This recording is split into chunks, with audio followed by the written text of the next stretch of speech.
Hi, my name's Karena Walter, and welcome to the Standard Newsroom. I'm here with Mayor Walter Sendzik for our monthly chat with the mayor. How are you doing?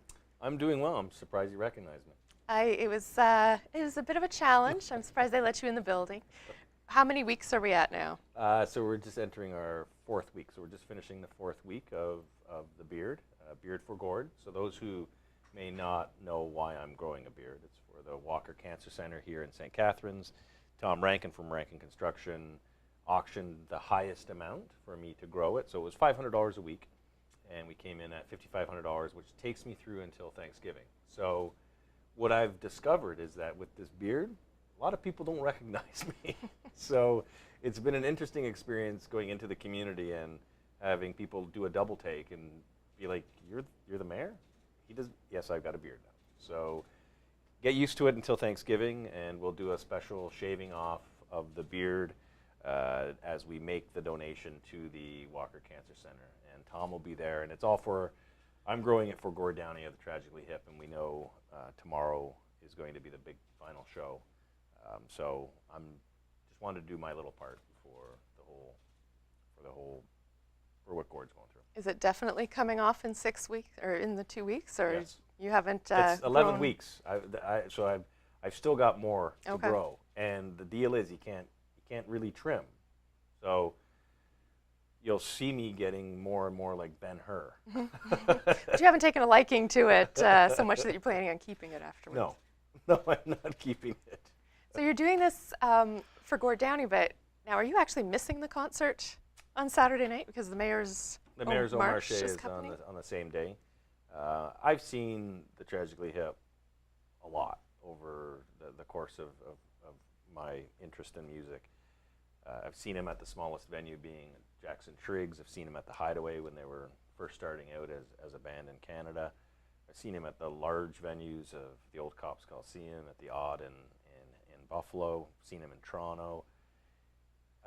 All in my own special way. I'll watch it at some point and be able to just take it all in. So it is truly a national celebration, and the fact that we got 5,000 people at the Meridian Center who are going to see the show tomorrow just shows you how much of an impact that the Tragically Hip has had on a generation of music lovers, but also on Canadians. So it's a great day tomorrow to celebrate and be thankful for the Tragically Hip. And for those who don't know what the Mayor's Marche is, what is it, and do you still have tickets left? There are still tickets left. It's $125. It's for the Community Foundation. The funds raised go to youth organizations in St. Catharines. It was started by Mayor Tim Rigby, so I've carried on the tradition through, and we've moved it from Market Square. So last year we moved it to 13th Street, which is a great venue.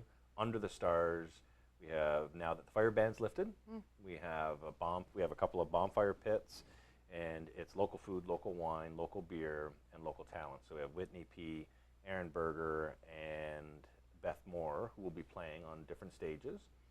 And it's dine-around event, so you got food, wine, beer, and it's just going to be a great evening. And it actually has turned into one of the more special events in Niagara because of its location. Anyone who hasn't had an opportunity to go to 13th Street, you'd see that we're really under the stars, surrounded by vineyards. So it's going to be a pretty magical evening. Well, that'll be nice. Wanted to get into some of the news from the past week and things that you've been up to, but I just wanted to mention first that we heard today that St. Catharines has lost one of its active community members, and somebody that you know very well, Jan Cook. Yeah, and Jan was is a very personal friend of mine. The community, this is a big loss, and I think over the coming days you're going to see how much of a impact Jan has had on our community, from the healthcare system to different social agencies to just people that he's quietly helped. Very successful businessman, very driven, but also a big heart for the community. And he's got big shoes that are going to have to be filled. And this is a loss for our community. And I love Jan as a friend, and as a community, it's our hearts go to the Cook family. Let me ask you about the last week, because you haven't been in St. Catharines. You've been in Windsor, Ontario, from what I understand, Yep. at the Association of Municipalities of Ontario conference with some other Niagara mayors. And Affectionately known as AMO. AMO. Yes. What was the big takeaway from that conference? Well, I had a couple of objectives. One was to lead a delegation on homelessness in Niagara and meet with Minister Ballard.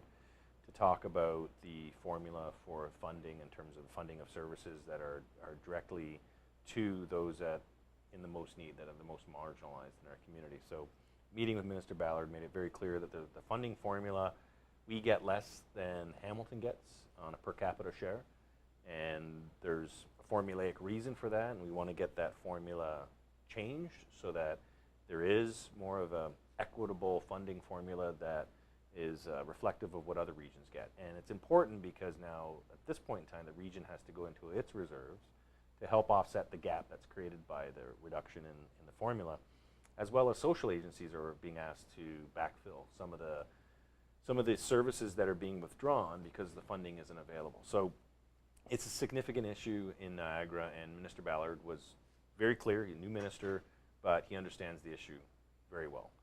So that was a positive meeting, and then I also met with Minister Couteau, who's new Minister of Children and Youth Services, and I met with him as part of a delegation to ask for sustainable funding for child advocacy centers. So in Niagara, we have the Queenston Street Child Advocacy Center, and there's 6 of them in Ontario, and it's a very important service that's provided. And as the Standard reported last week of that very tragic incident in which the Niagara Regional Police saved 6 children, the services of the Queenston French Advocacy Center now comes into play because they provide the services that allow the police to come together with different agencies that keep those kids in a safe environment so they don't have to keep retelling the story, and then offering the care that's going to be required because they will go through it's a lifetime that they have to go through of this heinous crime that was committed against them. And so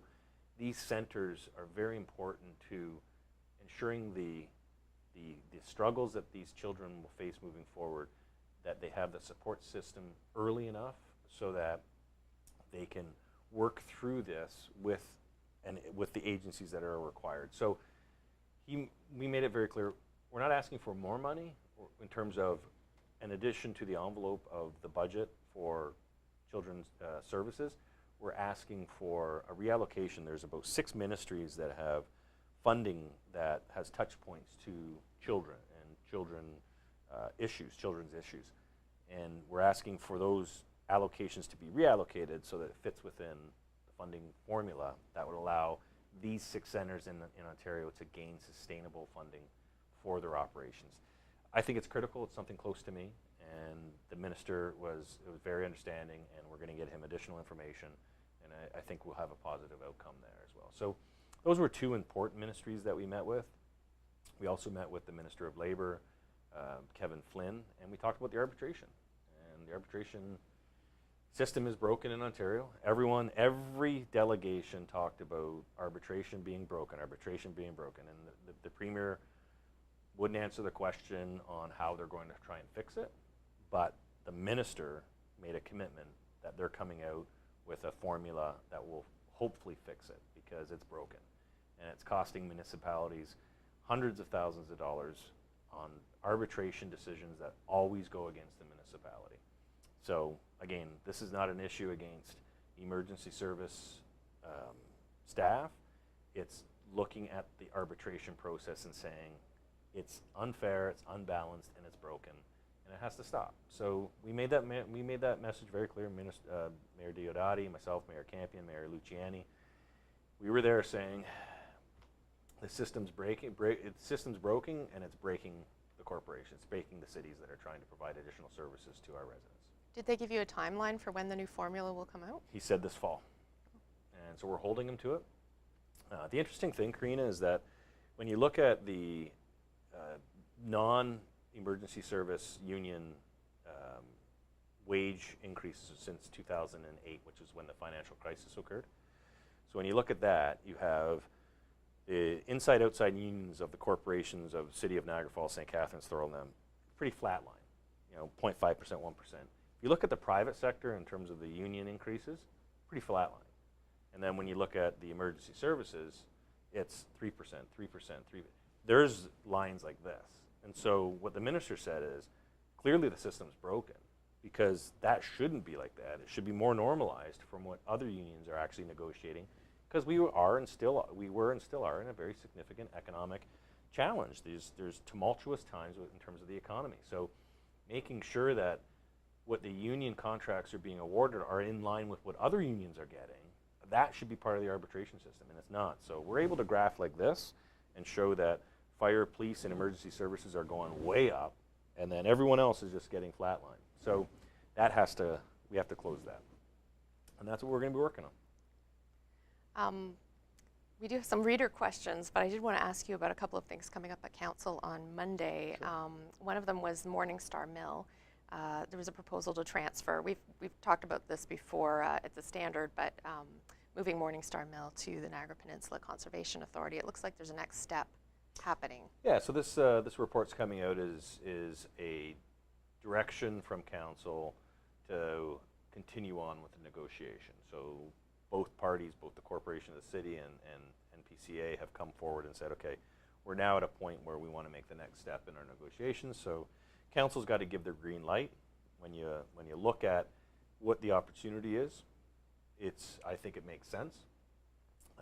When we've met with the Friends of the Morningstar, which there is an active group there, they see what the NPCA has done in Balls Falls, which is another active mill. And so they see a lot of similarities and synergies between the two. So we're hoping that through a partnership and moving towards the NPCA, that historic property in our community will be better utilized and better organized than what we're able to provide today. Because, it comes down to being able to manage our finances and also look for the partnerships that make sense. And I think this is a partnership that can make sense. Are there other properties then in the city that you're also looking at transferring to other groups, or? Well, I think the properties that have been in the public realm, so you look at the Port Dalhousie, the Dalhousie House in Port, Meryton Town Hall is another one, and the courthouse downtown. Those are three properties that aren't currently being utilized by the city in any significant way. And so looking for partnerships or looking for partners that would purchase them outright and then keep the historic elements of the building but then turn it into a usable space. Those are the kind of discussions that we're having. And so RFP has been out for the Dalhousie House, and RFP has been out for Meryton Town Hall, and we're looking at an end-use study for the courthouse. And again, from the public's perspective, if we're not doing this kind of stuff, if we're not exploring partnerships or looking at ways that those buildings could be better utilized in the private space, then we're not actually doing our job. And we're not doing our job because we've got to be able to manage our finances as a corporation as efficiently and as effectively as possible. And when we look at these buildings and what they're required to move forward and upkeep, there's a lot of money involved. So we need to be looking for partnerships. Is the idea with Morningstar Mill it would still be run sort of the same way that it is now, though? Like the public would still have access Oh, to for the sure. And that's the same thing as Balls Falls. We'd have the Friends of Morningstar Mill would still be the people who go in there and help put on the daily displays. And then there's also the historic home that's right next door of it, which would still be animated, and you still have that historic element where you can go learn about it. So you're not going to see a lot of change, but I think what you'd see is probably a more consistency of operation than we can provide it as a city. Okay. So one of our readers was asking about Queenston Street. The bumpy road. The bumpy road. When will you fix the horrible road condition of Queenston Street? What are the plans? Great question. So 2017, the region, the city, will start the reconstruction of that road. It is a long stretch of road, and it is due for a rebuild. In addition to that, it'll be more of a promenade look to it, so planting of new trees, widening of sidewalks, addition of bike lanes. And when you see what the street's going to look like, it'll completely change the perspective of that street. So that work commences in 2017. It'll probably be a 2-year project to get it complete, so the bumpiness is going to be there for a couple more years. But that project is in the books, has been approved, and will be moving forward.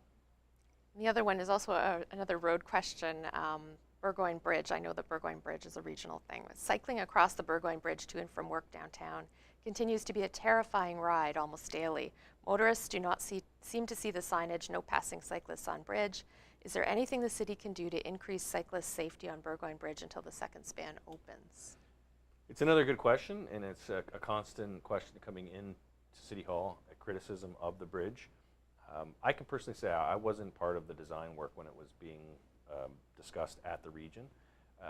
I can honestly say I would never have been in support of the staging of that bridge, knowing that the sidewalk would be so small and that the space for pedestrians or cyclists and those who are using mobility devices would be put in such a dangerous situation. Whoever decided that, whoever the engineer was that said that that would be okay, they need to go and see what that bridge looks like today. And so I apologize on behalf of those who made the mistakes, and they are significant mistakes. All I can say is the Niagara Regional Police are aware of the issue. Anyone caught passing a cyclist will be fined and they'll get a ticket. But unfortunately, we don't have 24/7 surveillance there. We don't have a cop on the beat just waiting for someone to do that. What I'm asking for is the people who are using the bridge, who are driving, be cognizant of those using mobility devices and those using bikes, that they have the right of way because of how poorly the bridge has been designed. And I will remind you that once the bridge is fully occupied, it'll have the proper sidewalks and the proper width for bike lanes. And so when I say improperly designed, it's the steps to get to the complete construction. Whoever designed that had no concept of cycling, people with mobility devices, and people walking. I run across that bridge, and if someone's running towards me, we don't have space to even, someone has to turn sideways. It's ludicrous, whoever designed that, but we have to live with it today. So we're asking for motorists just to allow for cyclists and other folks to use that and use it safely. That's all I can say. It should just be a few more months, I think, and then it should be. Yeah, we're second part supposed should to be be open. September 2016, but it's going to be later than that now. So tolerance, and I hate to say that because people on bikes and people using mobility devices should be able to cross that just as safely as someone in a car, and that currently isn't the case. Yeah, it really is narrow. With back to school coming up, and students will be, before our next chat with the mayor, all the university students will be back. Right. And I have a reader asking about what measures you're taking to ensure the neighborhoods are protected from absentee landlords and developers. As homeowners, we feel we're not supported by our city, and we must use our personal resources to protect our neighborhoods. So the tools that are available, and what we do as a city is, come September, we know that there's a number of students that come back into certain areas of our community. We work very closely with Brock University Student Union. We also drop off pamphlets at the houses that we know are rental units. We have Citizens First, which is a call-in. You can call, email Citizens First, and you can register your complaint on property standards. We do and are very vigorous when we get a complaint. If it's long grass, if it's garbage that's been left, if it's sofas on the front yard, we will go down and there's zero tolerance. They will be ticketed, and if they don't cut the lawn, we'll go in and cut it, and then we'll charge back to the tax bill. We know it's a frustration for people who live in those areas of our community, and all we can do is say, if you see it, call us immediately. We will act on it immediately. We're proactively dropping literature to let students know that you're in a neighborhood. And I'll also add that a lot of the students, there's 18,000 students, a majority of them are respectful. It's the few of them that seem to leave mom and dad's home and feel that they don't have to look after anything. They're the ones who cause most of the problems. So we're respectful of the fact that the students are an important part of our community. And we also know that we don't want neighborhoods to be disrupted by students coming in. So we're constantly working with Brock, and we're also saying to residents, call Citizens First. And it's 905-688-56, you kept me on the spot, 905-688-5601, and that'll take you to Citizens First, and then you register your complaint, and they'll follow it through the system, and you'll get a call back saying that, yes, we dealt with the issue that was brought to our attention. So it's not right for citizens to have to protect their own neighborhoods. We're there as well to help you protect the neighborhood. Okay, and for buildings that aren't occupied by students, if it's just a piece of land that's not cut or a building that's empty, same process, Citizens call First. Citizens First. That's the perfect form for registering a complaint, because you get a live person.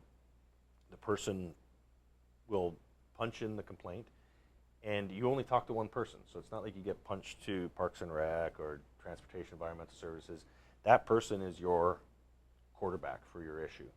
And they'll call you back and say, okay, this is what we've done up until now. And they'll follow up with it. So it is actually pretty effective. I think we're out of time. You are? I'm But about thank to you. cough. So. Okay, well, good timing then. You can join us again with Mayor Walter Sendzik next month for our chat, and I think he'll be clean shaven and will look No, I completely won't. different. This is till Thanksgiving. Till Thanksgiving. That's October. Unless you celebrate Thanksgiving in September for some reason that I don't know about. I was wrong then. He will be even more So bushy faced. during the Grape and Wine Parade, please don't be afraid. I will. I may look like a lumberjack by then. You can approach the mayor. It's okay. Thanks for joining us.